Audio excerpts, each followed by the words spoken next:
Hi everyone, this is my run on DFFOO Global, Terrible Mechanical Tentacle Lufenia stage, which is the release of Y'shtola's LD and BT weapon in a global version of the game.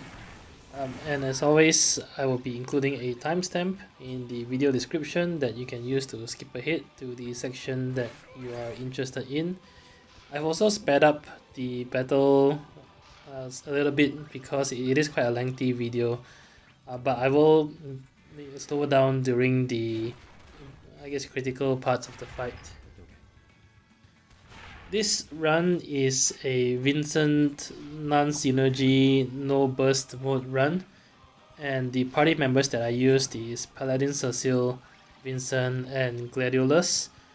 And I've set Theodore LD call on Paladin Cecile and Hope call on Vincent.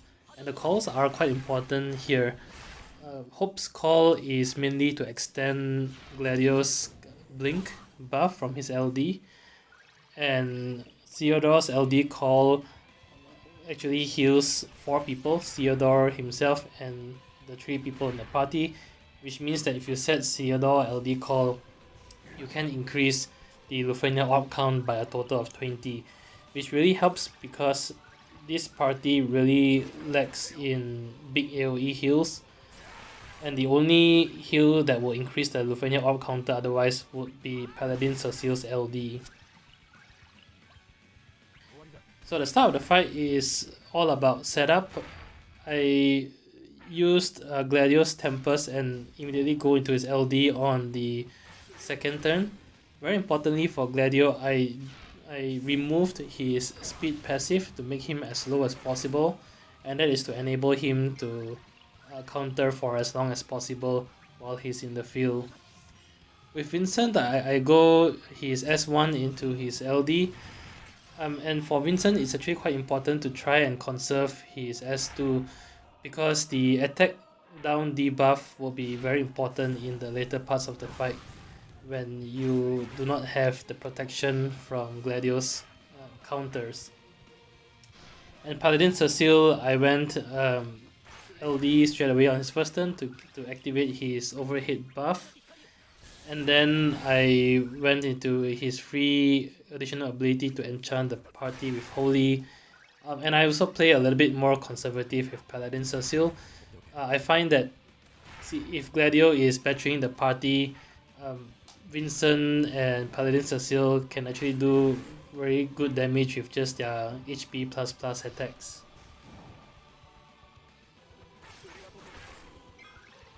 The biggest danger in this stage is the multi-slash plus attack, which happens at 79 and 49% threshold, and both bosses will activate this when one of them reaches the HP threshold, regardless of which one is it. At the same time, they will also cleanse all debuffs on themselves, so you can't rely on attack down or int brave down debuffs to protect yourself from the attack. It also bypasses Gladios and any other HP mitigation or immunity. So if you're using Gladio to tank the attack, you actually need to heal Gladio in between.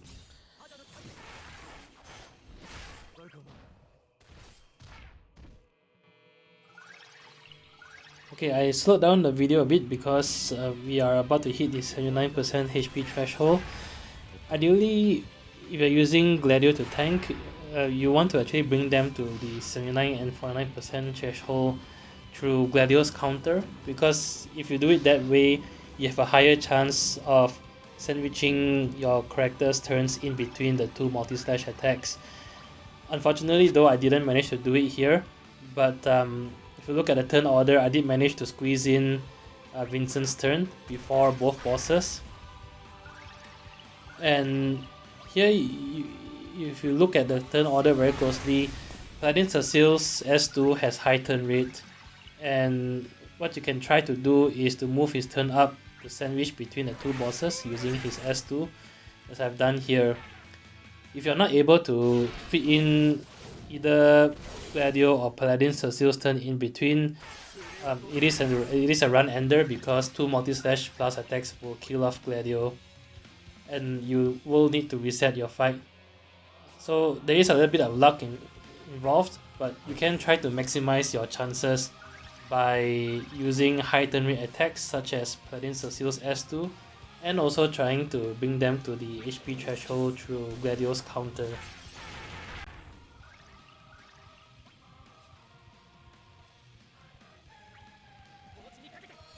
Okay, so the second boss is about to use Multi-Slash Plus, which will kill off Gladio unless he has more than 50% health. So here I really don't have a choice, I have to use Paladin Cecil's LD again to heal Gladio. It is the only heal big enough to activate Gladio's last turn. Paladin Cecil's S2 will only heal 30% of Gladio's HP, which isn't enough. With this party also, because there is very limited group healing, you need to keep a very close eye on the Lufenia Orb.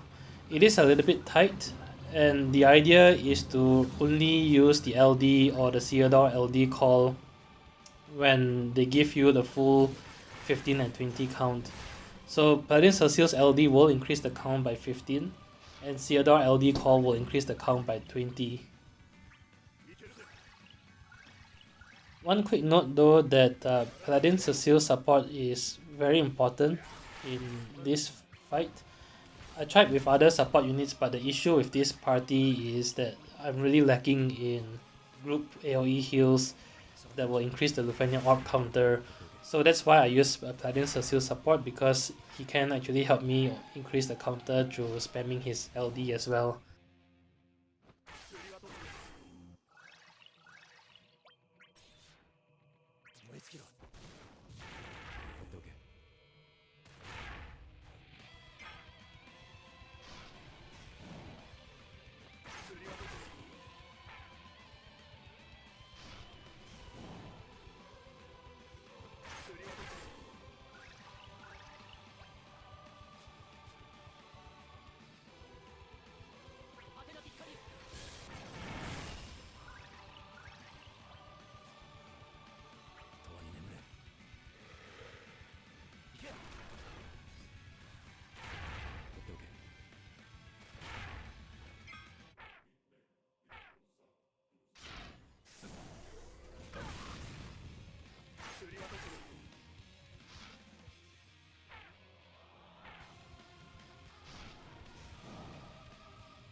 Okay, so the count is at 6, and this is a great time to use Theodore's LD call. It will cap out the Lufenia Orb to a full 25 count again.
So at about the 50 to 55% HP threshold, again, as much as possible, you want to try to trigger the 49% threshold through Gladio's counter, because that really maximizes the chances of sandwiching your character's turn in between the two multi-slash plus attacks. Again, if you can't and they get two multi-slash plus back to back, it is a run ender, unless Gladio gets a lucky dodge.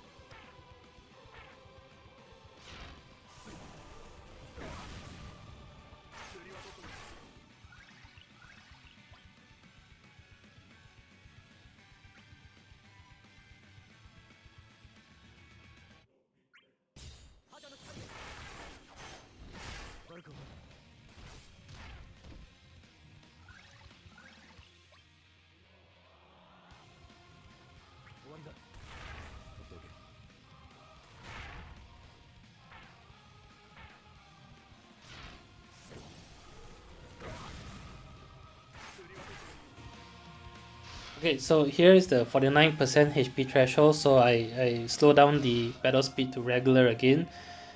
And here I managed to get Vincent's turn sandwich in between again.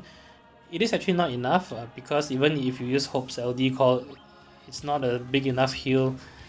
And here my only way I can save my run is to try to see whether I can use Paladin Cecil's S2 to bring up his turn or pop my summon.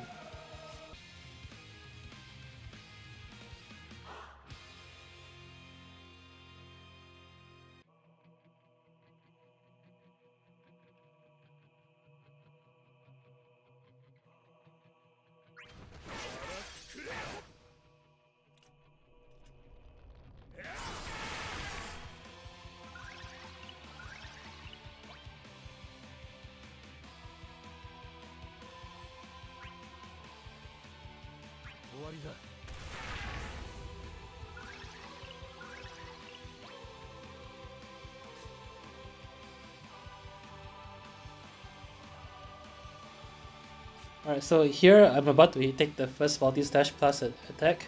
Again with Paladin Cecile, I tried to see whether his Holy Flame would bring up his turn, and luckily enough, it does. So it saved my run really, otherwise I would be forced to pop summon. It took me many tries, there are many runs that I tried with this party that I couldn't get Paladin Cecile in between the two multi-slash plus attacks. Which resulted in me having to reset. So this isn't an ideal party to bring to this fight, and you are actually much better off replacing Vincent with Ares, just because she can also do burst heal. But I decided I really want to have Vincent in my run, so hence this attempt. If you did manage to hit the 49% HP threshold and survive the multi-slash plus attacks, then you're actually good to go because those two attacks are really the biggest danger in this fight. So it's really all about surviving the 79 and 49% HP thresholds.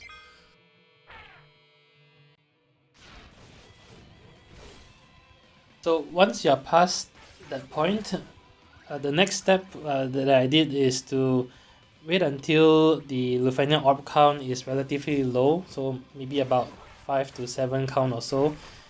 And during that time, I will plan to swap out Gladio for my Paladin Cecile support. Right here, I used Hope LD call to extend Gladio's last LD buff. And the idea is that he can then come back in later in the fight with his counter still active.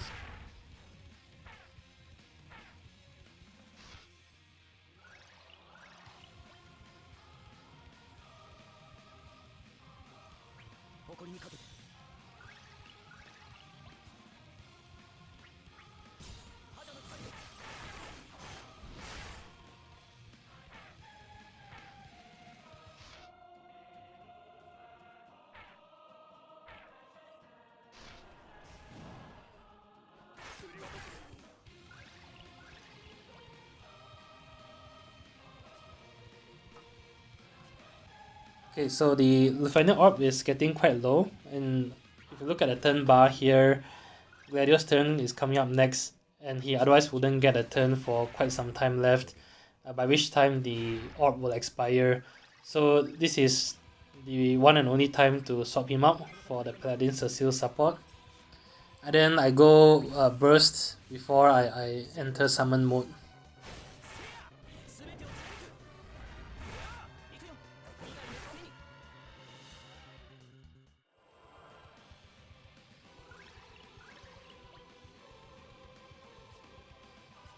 So with the burst effect in play, I think this is the best time to pop my summon to benefit the most from the burst effect. And during this time also, if you can't get Gladio back in time before the bosses get their next few turns, this is why it's important to conserve Vincent's life wire shot.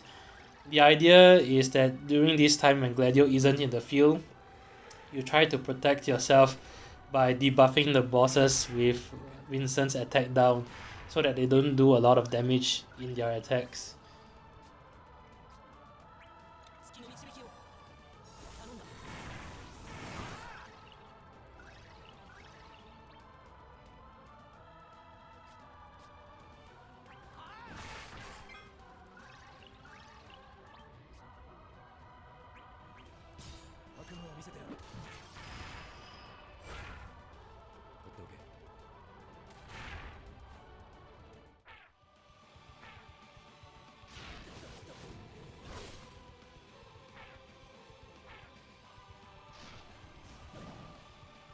So at this point, it's very important to try to maximize the LD from both your Cecile and the support Cecile, because the idea is you want to stretch out the Lufania orb count as much as possible so that you can end the fight before it expires. So this means that while the support Paladin Cecile is in play, I will be spamming his LD to keep the orb refreshed. And during that time, I'm saving my own Paladin Cecile's last LD skill for the last part of the fight.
Okay, so Gladio is back into play and he still has a few more turns of Blink left, which will protect my party and help to deal some off-turn damage.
Alright, so at this point the Lufania orb is getting to be quite low, and this is the best time to use Paladin Celsius' last LD to increase the orb count by another 15.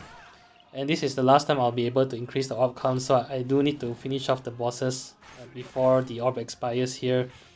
And I'm just trying to get as much damage from Gladios counter in before it expires as well.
And the last few percentage, you want to try to kill them off as closely as possible with each other, because the remaining one will enrage when you kill off one of the bosses, and when it enrages it also cleanses all its debuffs, which will significantly reduce your party DPS.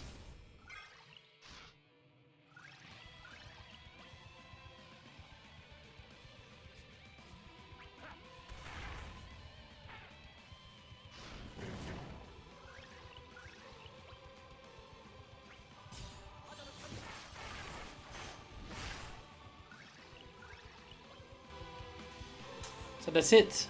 I did cut it a little bit close. Ideally, I could have timed the killing of the bosses to be a bit closer to each other. But anyway, I managed to complete it within the 80 turn count. And that's it for this video. As always, if you enjoyed the video, do leave a like, leave a comment or subscribe. It really helps a lot. Till then, I'll see you in the next Lufenia fight. Bye bye.